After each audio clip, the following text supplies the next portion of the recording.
The story of Emma Part 4, how often we shall be going to see them, and they coming to see us.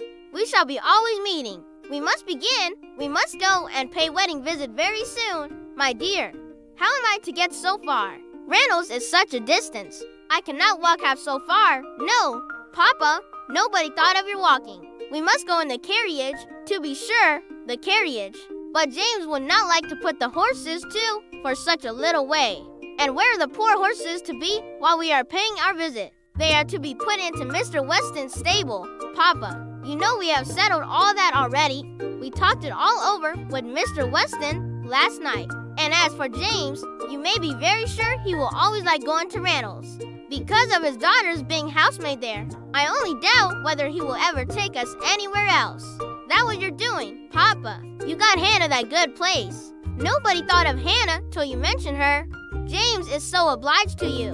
I am very glad I did think of her. It was very lucky, for I would not have had poor James think himself slighted upon any account. And I am sure she will make a very good servant. She is a civil, pretty spoken girl. I have a great opinion of her. Whenever I see her, she always curtsies and asks me how I do in a very pretty manner.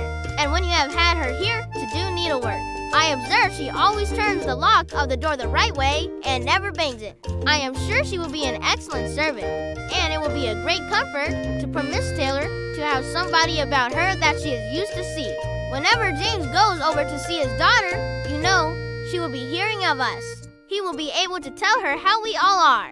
Emma spared no exertions to maintain this happier flow of ideas, and hoped, by the help of backgammon, to get her father tolerably through the evening, and be attacked by no regrets but her own. The backgammon table was placed, but a visitor immediately afterwards walked in and made it unnecessary. Mr. Knightley, a sensible man about 7 or 8 and 30, was not only a very old and intimate friend of the family, but particularly connected with it. As the elder brother of Isabella's husband, he lived about a mile from Highbury, was a frequent visitor, and always welcome, and at this time more welcome than usual, as coming directly from their mutual connections in London. He had returned to a late dinner after some days' absence, and now walked up to Hartfield to say that all were well in Brunswick Square.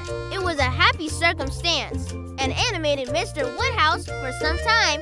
Mr. Knightley had a cheerful manner, which always did him good, and his many inquiries after poor Isabella and her children were answered most satisfactorily. When this was over, Mr. Woodhouse gratefully observed, "It is very kind of you, Mr. Knightley, to come out at this late hour to call upon us.